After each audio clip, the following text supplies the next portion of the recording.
여러분은 주일 예배 순서 가운데 어떤 순서가 가장 좋으십니까? 어떤 순서를 가장 좋아하십니까? 아마 설교라고들 말씀하시겠지만 제가 아주 오랫동안 목회를 하면서 관찰한 결과 예배자들이 가장 좋아하는 주일 예배 순서는 축도인 것 같습니다.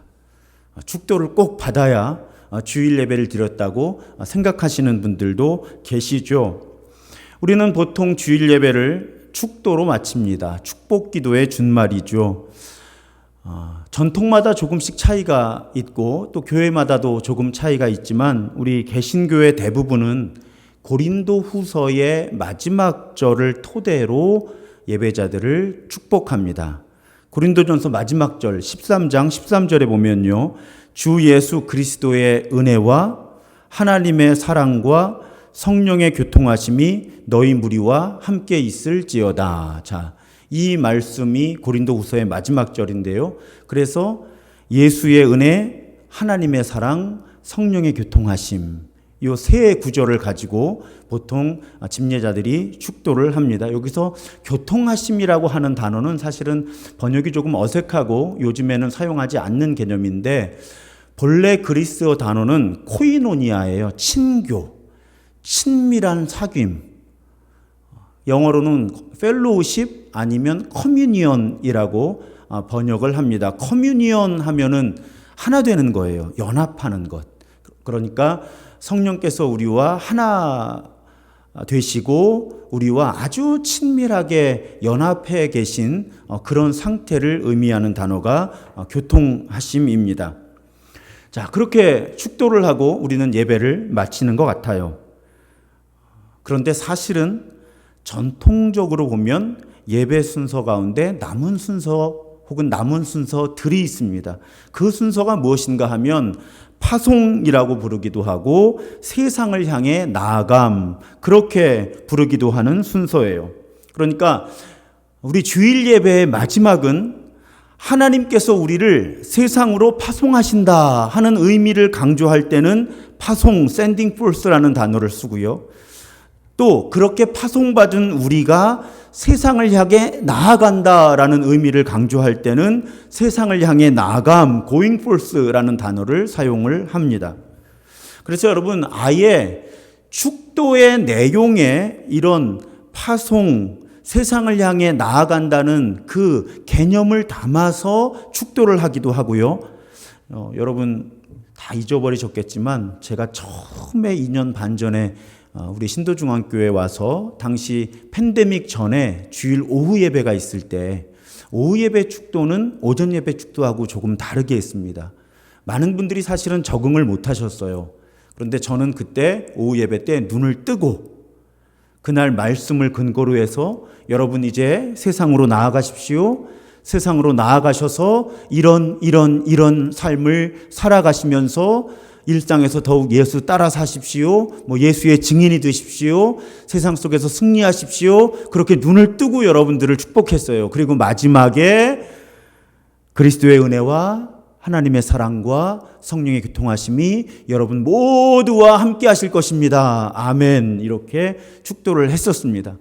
근데 저는 이렇게 눈을 뜨고 막 축복하는데 다 이렇게 하고 계시더라고요. 그러니까 전통적인 축도를 받는 것이 익숙하셔서 그렇겠죠. 그렇게 축도의 내용 가운데 파송, 세상을 향해 보내심을 받는 또 세상을 향해 나아가는 이런 선포, 그런 축복을 하는 그런 축도의 형식도 있고요. 사실은 전통적인 예배를 드리는 교회들에서는 이제 후주가 이렇게 울려 퍼질 때 예배자들은 기도를 하고 있죠. 그리고 집례자와 예배를 맡은 사람들이 주로 가운데 통로를 통해서 이렇게 예배당을 빠져나가서 문으로 나가서 거기서 예배자들을 맞이합니다. 그 집례자를 필두로 해서 예배를 맡은 사람들이 쭉 통로를 향해 나아가는 그 행위 역시 우리가 이제 세상으로 나아간다라는 그런 선포를 담아서 그렇게 행진을 하기도 하죠. 그렇게 우리는 축도 혹은 파송의 선언과 함께 세상을 향해 나아갑니다. 그리고 하나님께서 아브라함과 아브라함에게 자손들에게 주신 약속이죠. 우리는 축복 기도를 통해 또 파송의 선언을 통해 복을 받아서 이제 복이 되는 존재로 일상을 향해 세상을 향해 나아가는 것입니다. 그것이 우리 예배자들의 정체성이에요. 예배 마지막에 우리는 복을 받고 이제 복이 되는 존재로 일상을 향해 세상을 향해 그렇게 나아가는 것입니다. 그러면서 이제 자연스럽게 우리 주일 예배가 일상의 예배로 이렇게 스위치가 되는 거예요. 그 지점에서.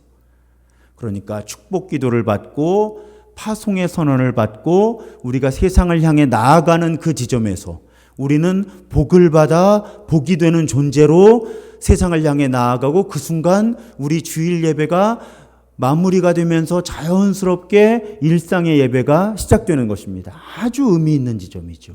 예배 끝났다가 아니에요.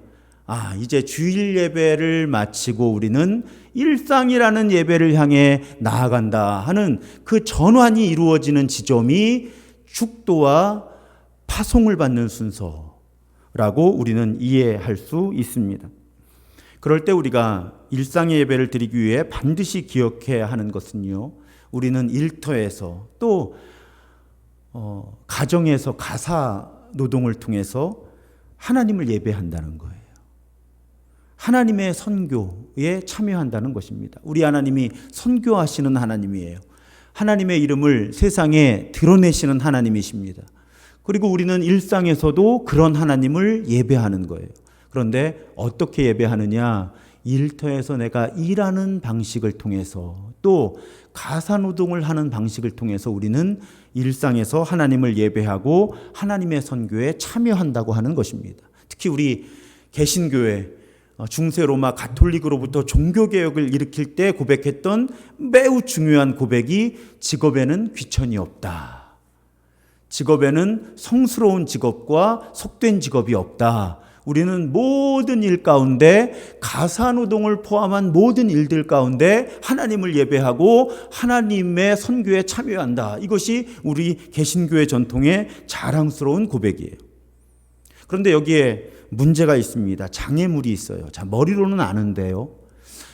그리고 뭔가 의미 있어 보이고 중요한 일을 할 때는 이걸 기억해내기가 쉬운데 아주 단조롭고 별 의미가 없어 보이고 반복되는 일과 속에서는 이것을 놓치기가 쉽다는 거예요. 오늘이라는 예배를 쓴 이 T.C. 해리슨 워런에게 가장 짜증나는 단조로운 반복되는데 별 의미가 없어 보이는 일이 있었는데 그 일이 바로 이메일을 확인하고 답장하는 거예요.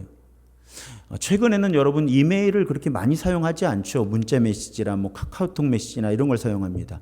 저는 그래도 아침마다 한 5분은 걸리는 것 같아요.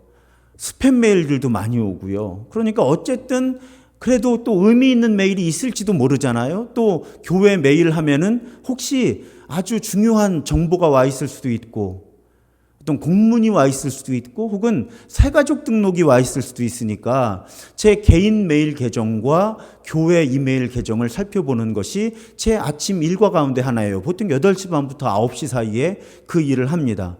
근데 성가셔요. 이메일이 의미 있는 게 한 10개 가운데 하나 있을까 말까 하거든요. 그러다 보니까 이걸 하나하나 확인하고 지우고 스팸 메일 신고하고 또 어떤 이메일에 대답하고 이런 일들이 단조로운 거예요. 근데 이 T.C. 해리슨 워런이 이 책을 쓸 때의 북미, 미국, 캐나다의 상황은 더 복잡했을 거예요. 나라가 크니까요. 이메일도 많이 와요. 자, 그런 이메일을 정리하는 사소하고 단조롭고 반복되는 일과 속에서 아니 도대체 이 일이 일상이라는 예배 또 하나님의 선교에 내가 참여하는 것이 무슨 의미가 있나? 이 T.C. 해리슨 워런은 혼란을 겪습니다. 내가 복을 받고 복이 되는 존재로 이 세상으로 일상으로 파송받은 존재인데 이 이메일을 확인하고 이 정리하고 대답하고 이런 상황 속에서는 내가 정말 복을 받고 복이 되는 존재로 보내심을 받은 것인지 잘 모르겠다 하는 그런 혼란을 이 T.C. 해리슨 워런이 겪은 거예요. 그래서 오늘 설교의 제목이 이메일 확인입니다. 저도 가만히 생각해 보면요, 저는 심지어 예배당에서 교회에서 일을 하잖아요. 설교 준비를 할 때는 목사 같아요. 교인들을 신방하거나 그럴 때는 목사 같아요. 그런데 사실은 목회자, 저보다도 사실은 우리 교역자들이 훨씬 더 그렇죠. 하는 일의 대부분은 사실은 건물을 관리한다든지 청소를 한다든지 분리수거를 한다든지 이런 일들이거든요. 그러니까 저도 설교 준비를 할 때는 목사 같은데 비가 올 때 옥상 배수구에 쌓인 낙엽을 치우거나 또 토요일에 청소기를 돌리고 걸레질을 할 때는 이것이 내가 과연 복을 받고 복이 되는 존재로 파송받은 사람으로서 지금 하나님의 일을 하고 있는 것인가라는, 심지어는 제가 교회 건물 안에서 일을 하면서도 그런 우선순위의 문제에 혼란을 느낄 때가 있다는 것입니다. 그럴 때 여러분 모두에게도 그런 순간이 있으실 거예요. 어떤 회사에서 일터에서 일을 하시던 가운데 혹은 집안일을 하실 때 단조롭고 반복되고 의미를 찾기 어려운 순간들이 있죠. 예를 들면 가사 노동 가운데도 그런 것 같아요. 여러분 밥을 할 때는 그래도 의미를 좀 찾기가 쉽죠. 이 음식을 먹고 식구들이 건강하게. 그런데 설거지를 할 때는 그 의미를 찾기가 어려운 것 같아요. 설거지를 하지 않으면 밥을 할 수가 없는데 밥을 할 때는 뭔가 의미 있는 일을 하는 것 같은데 설거지는 의미 있는 일 같지가 않은 거죠. 바로 이런 문제들을 우리는 겪게 된다는 것입니다. 오늘 설교의 주제는 단순해요. 그런데 그런 허드렛 일 같아 보이는 일들, 아주 의미 없어 보이고 단조롭고 반복되고 그런 일들, 바로 그 일을 통해서도 하나님은 하나님의 나라를 이루시고 우리 역시 하나님께서 이루시는 그 하나님 나라에 참여하고 하나님의 나라를 이루시는 하나님의 동역자가 된다는 것입니다. 그것이 오늘 설교의 주제예요. 여러분, 우리는 큰 일을 하고 싶습니다. 아까 말씀드린 것처럼 저는 설교와 신방, 교인들을 상담하고 이런 일에만 주로 시간을 쓰고 싶어요. 하지만 전적으로 그럴 수만은 없다는 것입니다. 제가 배수구에 낙엽을 치우고 청소기를 돌리고 계단에 얼룩을 지우고 그런 일들, 그런 작아 보이는 사소한 일들을 통해서도 저는 하나님의 나라를 살아가는 법을, 또 하나님의 일을 하는 법을 연습해야만 한다는 거예요. 여러분, 오히려 반대로 생각해야 합니다. 의미 있어 보이는 일을 할 때는 이런 고민을 할 필요가 없으니까 연습을 할 필요가 없는 거예요. 그건 저절로 돼요. 내가 일상의 예배를 지금 드리고 있다. 하나님 나라에 참여하고 있다. 의미를 찾기가 쉬우니까 그건 따로 연습을 안 해도 되는데요. 아주 별것 같지 않아 보이는 사소한 일을 할 때 우리는 오히려 이런 평범한 일이 하나님의 선교에 참여하는 일이고 일상이라고 하는 예배를 드리는 과정임을 반드시 스스로에게 끊임없이 일깨워 주어야 한다는 것입니다. 여러분, 우리는 거룩한 삶으로 부르심을 입은 사람들이에요. 그런데 여러분, 그 거룩함은요, 일상에서 구체적인 행동을 통해서 표현되어야 진짜입니다. 추상적으로 생각 속에 있는 거룩함은 의미가 별로 없어요. 왜냐하면 누구나 할 수 있고요. 실질적인 변화를 일으키지 않아요. 그냥 추상적인 거룩함. 내가 사랑하며 살아야지. 정직하게 살아야지. 여러분, 이런 좋은 생각, 거룩한 생각들은 아무리 많이 해도 진정한 변화를 일으키지 못합니다. 진정한 변화를 일으키는 건 말과 행동이에요. 그리고 진정한 변화를 일으키는 것은 내 삶의 구체적인 상황 속에서 일어나는 것입니다. 그러니까 여러분, 우리는 거룩한 사무원, 거룩한 가정주부, 거룩한 상인, 거룩한 기술자로 부르심을 받아서 바로 그 정체성 가운데 거룩함을 드러내야 하는 거예요.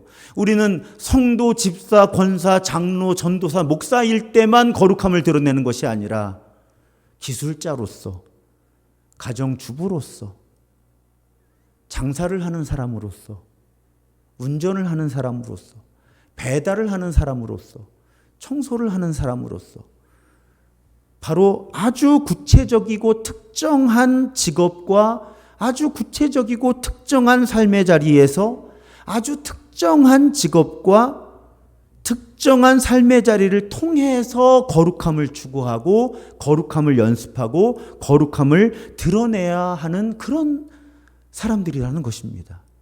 이것이 아주 중요한 개념이에요, 여러분. 특히 우리 교회 영성에서는 너무너무나 중요한 그런 개념입니다. 오늘 골로새서 본문의 맥락은 그리스도인의 관계에 대한 가르침이에요. 당시의 문화와 오늘날의 문화가 매우 다르기 때문에 사실은 아주 주의 깊게 본문을 분석하고 해석을 해야 되지만 아주 그냥 오늘은 그것이 주제가 아니니까 쉽게 말씀드리면 아내와 남편은 서로를 존중하면서 복종하고 사랑해야 한다. 그리스도인의 정체성을 가지고. 또 자녀는 기독교인 자녀는 부모에게 순종해야 한다. 반대로 그리스도인 부모는 자녀를 화나게 해서는 안 된다. 자녀가 부모에게 순종하는 게 더 쉬운 것 같아요. 부모가 자녀를 화나게 하지 않는 것보다. 제 경험은 사실은 그렇습니다. 그런가 하면 또 어떤 가르침이 나와요? 자, 종들은 주인에게 순종해야 한다. 물론 오늘날에는 종과 주인의 이런 관계는 없죠. 하지만 좀 확대 해석해 보면 내가 어떤 일터에 고용이 되었을 때 나를 고용한 사람의 관계 가운데 내가 성실하게 그 맡은 일을 감당해야 한다는 해석으로 우리는 오늘날의 상황 속에서 적용해 볼 수가 있습니다. 자, 이런 모든 일들 가운데서 오늘 본문을 제가 세 번역으로 한번 읽어볼게요.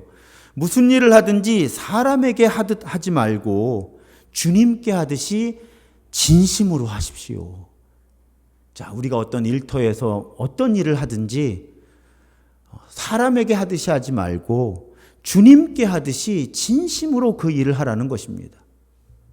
여러분은 주님께 유산을 상으로 받는다는 사실을 기억하십시오. 고용주에게 월급을 받는 것이 문제가 아니라 이 일에 대한 대가를 하나님으로부터 받는다는 것을 기억하십시오. 여러분이 섬기는 분은 여러분의 고용주가 아니라 주 그리스도이십니다. 그렇기 때문에 불의를 행하지 마십시오. 불의를 행하면 대가를 받습니다. 거기에는 차별이 없습니다. 불의를 행하면 누구나 불의의 대가를 받습니다. 의롭게 행하십시오. 일터에서 의롭게 행하십시오.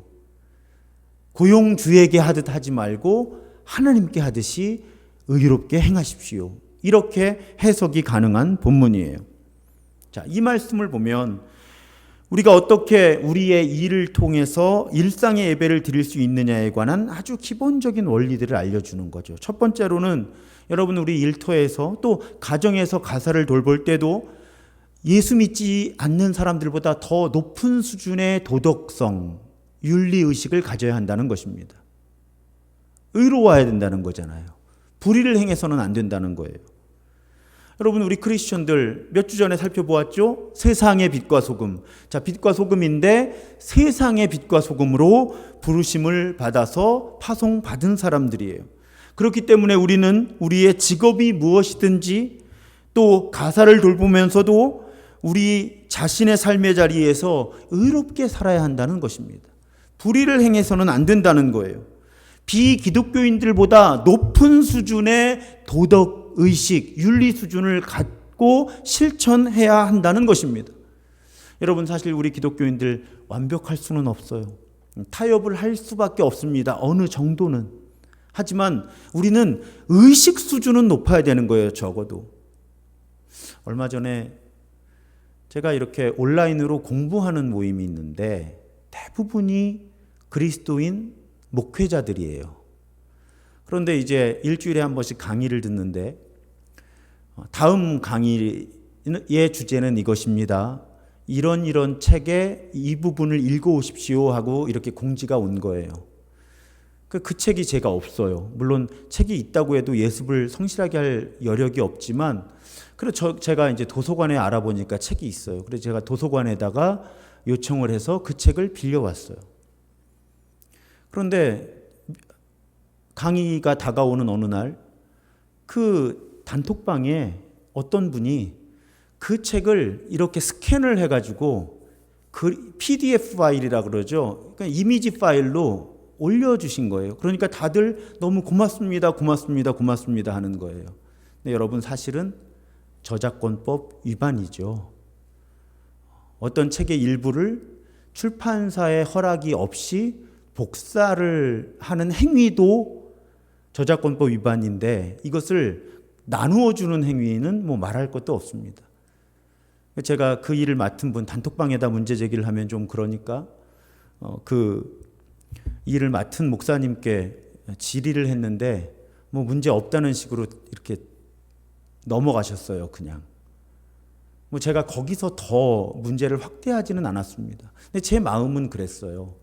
저도 사실은 저희 교회도 저작권법을 완벽하게 지킬 수 없습니다. 그러려면 제가 오늘 찬양을 하면서 악보를 복사를 했는데 이것도 사실은 법 위반이에요. 심지어는 찬양을 부르는 것도 여러분 저작권법 위반인 거 아세요? 우리가 찬양을 부르려면 이 찬송가는 상관이 없는데 찬양을 부르려면 저작권 협회에 사실은 돈을 내고 등록을 해야 돼요. 어느 수준에 오면 우리 교회도 그렇게 하겠죠. 지금은 아직은 교회 규모와 여러 상황들 때문에 사실은 못하고 있어요. 제가 고백하는 거예요. 근데 저는 적어도 우리 믿는 사람들이 다 할 수는 없거든요. 그런데 의식을 가지고 있어야 된다는 거예요. 무엇이 옳은 것인가, 무엇이 옳지 않은 것인가. 그리고 가급적이면 옳은 일을 행해야 하는 것이죠. 옳은 일을 행해야 하는 거예요. 그래서 우리 교회 공식적으로 일을 하는 업무용 컴퓨터에는 전부 정품 소프트웨어를 다 오자마자 다 교체를 했죠. 이런 식으로 저희도 단계를 계속 높여가고 있는 거예요. 문제는 그 그룹은 기독교인들이고 목회자들의 그룹인데도 아무도 거기서 문제 제기를 하지 않더라는 거예요. 고맙다고만 하고. 여러분 우리가 일상에서의 예배 또 일터에서 하나님의 선교에 참여하기 위해서는 우리는 높은 수준의 윤리의식을 갖기 위해 노력해야 하고요. 불법, 합법의 차원을 넘어서서 옳은 일을 하는 사람들이 되어야 한다는 것입니다. 불법적이고 편법적인 관행에 저항해야 한다는 거예요. 다 그렇게 하더라도 물론 부딪히는 수위와 저항의 수위는 매우 신중할 필요가 있습니다. 이런 문제를 잘못 다루면 아예 사회생활을 할 수 없게 되죠. 아주 지혜롭고 분별하면서 접근해야 하지만 기본 원칙은 우리는 불법적이거나 편법적인 관행에 저항하면서 일터에서 또 가정에서 빛과 소금이 되어야 한다는 것입니다. 그럴 때 우리의 일상이 예배가 되고 우리가 하나님의 선교에 참여하는 거예요. 자, 이 부분은 더 말씀드리지 않아도 다 이해하실 것 같습니다. 두 번째로는요, 여러분, 이건 아마 못 들어보셨을 수도 있어요. 여러분, 우리가 일터에서 가정에서 일상의 예배를 드리고 하나님의 선교에 참여하기 위해서요, 우리는 탁월한 실력을 가져야 합니다.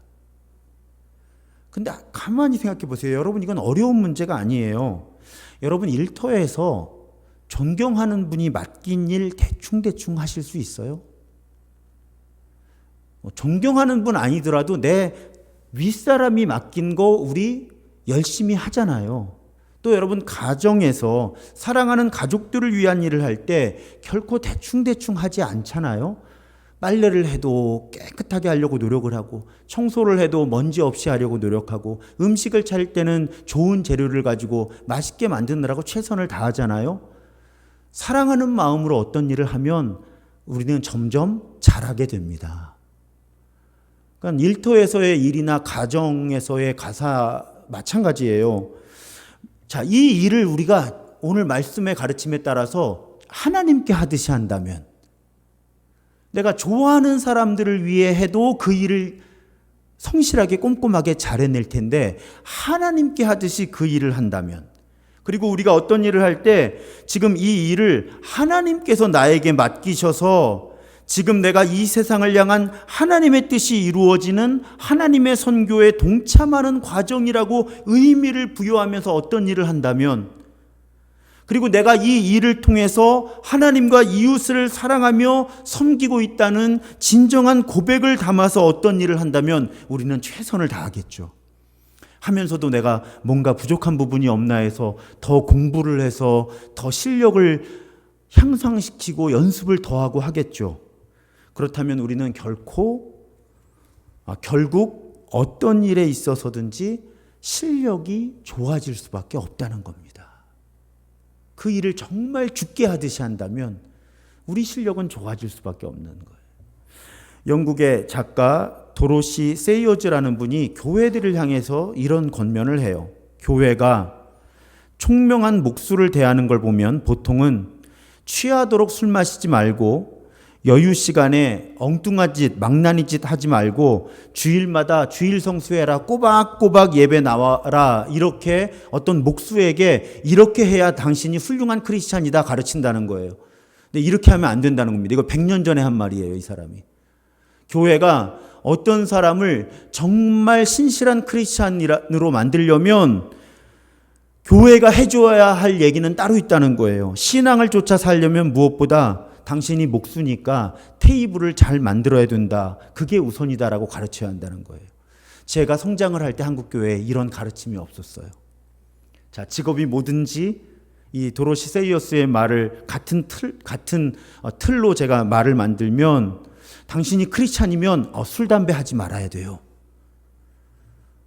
그럼 도박 같은 이런 오락하지 말고 주일날 꼭 와서 예배 드리고 그러면 당신이 훌륭한 크리스찬이라고 저는 그렇게 배웠어요. 그런데 성경에서 말씀하고 있는 훌륭한 크리스찬, 이 도로시 세이어즈가 지적하는 건 우리가 정말 성숙한 크리스찬이라면 내가 맡은 그 일을 잘 해내야 성숙한 크리스찬이라고 교회는 가르쳐야 했다는 거예요. 이걸 100년 전에 얘기한 거예요, 도로시 세이어즈가. 저도 아주 최근에 들어서야 이런 의식을 갖게 되었어요. 우리가 일상을 예배로 드리기 위해 또 우리 일터 또 가정을 선교지로 바꾸기 위해서 우리는 내가 하는 일이 하나님께서 맡기신 일이라고 믿으면서 죽게 하듯이 최선을 다해 탁월하게 해내야 한다는 거예요. 고용주에게 잘 보이기 위해서가 아니라 가족들에게 잘 보이기 위해서가 아니라 하나님께서 나에게 그 일을 맡기셨기 때문이라는 것이죠. 이것이 우리 크리스천들의 소명의식입니다. 이런 관점에서 제가 지금까지 경험한 한계 안에서예요. 제 경험에 밖에서 좋은 일들이 더 많이 있었을 수도 있어요. 근데 제가 경험한 범위에서 우리 여러분 직장예외 기도 모임이나 신우회들이 꽤 많았어요. 지금은 많이 위축되어 있지만요. 또 학교에도 기도 모임들이 많이 있었어요. 제가 아쉬운 부분이 뭐냐면 바로 여기 있는 거예요. 자, 교회에서도 예배를 드렸어요. 근데 직장에서도 목표가 예배 드리는 게 목표인 거예요. 그냥 모여서 예배 드리자. 또 학교에서도 모여서 예배 드리자, 기도하자까지가 목표인 거예요. 저는 속상한 거예요. 왜냐하면 예배는 교회에서 드렸어요, 주일날. 오히려 신우회, 어떤 직장의 기독교인 모임이나 학교의 기독교인 모임이 있다면 오히려 지금 오늘 말씀에 따라서 일터에서 우리가 더 높은 수준의 도덕적이고 윤리적인 삶을 추구하자, 업무의 관행들을 개선해 나가자, 우리가 더욱 성실하게 신실하게 일하자, 탁월한 직업인으로서 우리의 임무를 다하자 하는 것까지 나아갔다면 신우회와 어떤 학교에서의 기도 모임이 훨씬 성경적이고 선교적인 자리매김을 할 수 있지 않았을까? 솔직히요, 신우회나 학교에서의 기도 모임을 싫어하는 분들이 많더라고요. 왜 싫어할까요? 저 사람들이 신우회라고 모여서 예배를 드려요. 그런데 다시 사무실로 돌아와서는 그리 달라 보이지 않게 부정한 관행들 다 그냥 따라하고 오히려 앞장서는 사람들까지 있고, 그것이 사실은 오늘날 신우회나 어떤 학교에서의 기도 모임이나 이런 것들을 위축시켰다고 저는 봐요. 실제로 제 주변에서 그런 이야기를 저에게 가까운 사람들이 많이 들려줬어요. 저희 가족들도 그렇고요. 그러니까 우리의 성경을 읽어내는 관점이 너무 좁았던 거죠. 너무 좁았던 거예요. 여러분, 예배는 주일 예배 드리셨으면요, 이제 일상의 예배를 잘 드리시면 돼요. 예배가 더 필요하시면 매일 기도에 참여하시면 되고, 수요 치유 예배에 참여하시면 되고요. 그 밖에 필요한 예배는 사실은 저는 그렇게 말씀드리고 싶어요. 직장이나 학교나 어떤 모임에서 저는 심지어는요, 속회, 소그룹으로 모여서도 거긴 예배를 위해서 모이는 곳이 아니라고 말씀드리잖아요. 말씀대로 내가 살았더니 이런 어려움이 있더라, 혹은 이런 승리가 있더라, 그렇게 말씀과 삶이 부딪히는 그런 모임을 만들어 달라고. 이제 올해 연말이 다가오니까 또 내년 속회, 내년에는 조금은 더 대면으로 모일 수 있을 테니까 그런 나눔을 조금 더 해보려고 준비하고 있어요. 우리는 좀 예배 강박관념이 있는 것 같아요. 한국 교인들에게 뭘 하든지 예배를 해야 되는 거예요. 여러분, 그런 예배 아주 중요해요. 우선순위에 있어야 해요. 그런데 너무 예배해서 모이는 예배에만 집중하다가 우리는 일상의 예배를 다 놓쳐버렸다는 거예요. 우리가 일터에서, 학교에서, 일상의 삶의 자리에서, 가정 예배도 마찬가지예요, 여러분. 가정 예배도 중요해요. 하지만 더 중요한 게 뭘까요? 가정에서 신앙의 언어, 또 신앙적인 생각을 가지고 대화를 할 수 있는 기회를 갖는 게 가정 예배보다 더 중요할 수 있어요. 우리가 이런 부분에서 눈을 떠야 한다는 거예요. 자, 일터에서 높은 도덕적인 윤리적인 수준을 갖춰야 하고 탁월하게 일을 하려고 애써야 하고, 세 번째는 이렇게 하기 위해서는 근본적으로요, 끊임없이 내 이 하찮아 보이는 일이 하나님께서 하시는 일하고 어떤 연결고리가 있는지를 생각하는 연습을 우리가 해야 해요. 그 연결고리를 찾지 못하면 우리는 이중인격을 갖게 되는 거예요. 교회에 와서 주일 예배는 잘 드리는데 일상의 예배를 잘 드리지 못하는, 모여서 어떤 전도와 선교 사역은 잘하는데 일상 속에서 하나님의 선교에 참여하는 법은 알지 못하는. 자, 예를 좀 들어드릴게요. 자, 설거지를 하고 기저귀를 가는 것, 아주 하찮아 보이는 일이지만 여러분, 이 행위가 없이는 우리는 살 수가 없어요. 사실은 살 수가 없는 거예요. 그렇잖아요? 우리가 아이의 기저귀를 갈아줄 때 우리는 생명을 살리고 있는 거예요. 이 아이가 건강하게 자라나도록 아주 의미 있는 섬김을 하고 있는 것이죠. 결국은요, 이렇게 고민하다 보면요, 여러분, 세상에 하찮은 일은 없어요. 그런 예화가 있잖아요.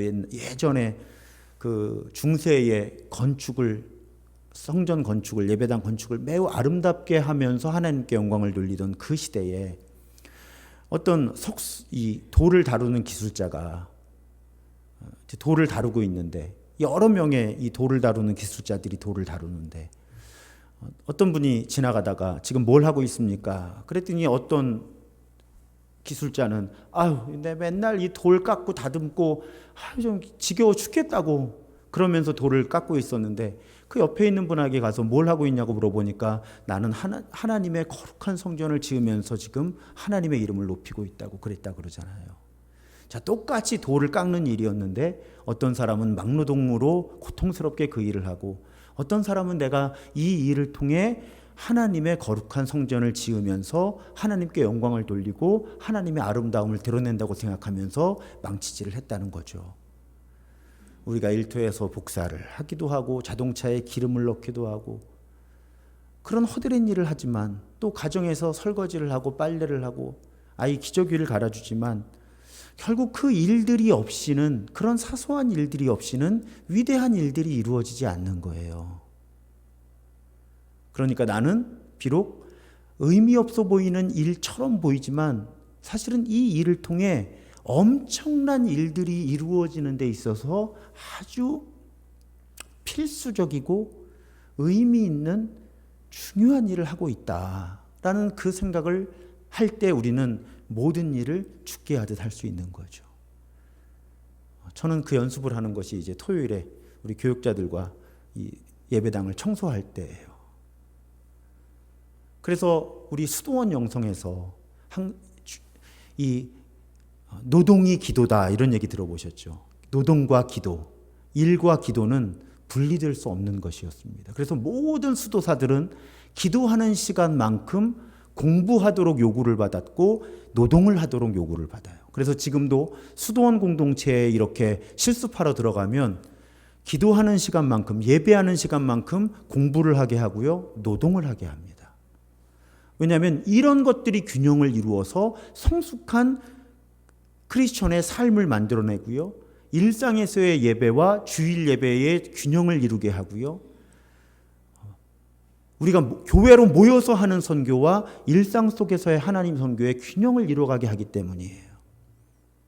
마르다와 마리아의 영성이 하나로 만날 때, 그때 비로소 우리의 일상이 예배가 되고 우리 주일 예배와 일상 예배가 균형을 이루고, 그리고 우리 교회로 모여서의 전도와 선교 사역과 내 일상의 삶의 자리에서의 전도와 선교 사역이 균형을 이룬다는 것입니다. 그럴 때 우리가 꿈꾸는 건 바로 이 고백이에요. 하나님의 임재 연습을 쓴 로렌스 수사의 말입니다. 로렌스 수사의 고백이죠. 저에게는 일하는 시간이 기도 시간과 다르지 않습니다. 자, 이분이 수도원의 주방에서 일을 했거든요. 자, 주방의 소음들과 달그락거리는 소리 속에서 몇 사람이 동시에 이거 해달라 저거 해달라 여러 가지를 요구하지만 그 상황 속에서도 이 로렌스 수사는 성찬을 받을 때 성례전에서 무릎을 꿇고 있는 것처럼 깊은 고요 속에서 하나님과의 하나됨을 경험했다는 거예요. 이 책이 하나님의 임재 연습이잖아요. 여러분, 우리 신도중앙교회 모든 사랑하는 가족들은 바로 이 상태를 향해 나아가는 거예요. 교회에 와서 세례와 성례전을 내 임하는 그 수준의 기도 가득한 상태, 제가 프레어풀이라고 말씀드렸죠. 프레어풀. 내가 기도로 가득한 하나님의 임재 연습으로 가득한, 여기 하나님이 계시고 내 안에 하나님이 계시구나. 예배할 때, 심지어는 성찬을 받을 때의 그 감각이, 주방에서 설거지를 하거나 아기 기저귀를 갈아줄 때, 또 일터에서 막 정신없이 막 전화를 받고 거래처를 뛰어다닐 때 그 순간에서도 경험할 수 있게 되는 것. 여러분, 이것이 우리가 꿈꾸는 상태예요. 우리 교회가 꿈꾸는 상태. 언제 어디서 무엇을 하든지 하나님의 임재 경험으로 가득한 상태. 주일 예배에 와서 여기 하나님이 가득하시고 내 안에 하나님이 가득하시구나 하는 고백을 아주 지루하고 반복되고 사소한 일처럼 보이는 그 일을 하는 순간에도 똑같은 강도로 깊이로 고백할 수 있게 되는 것.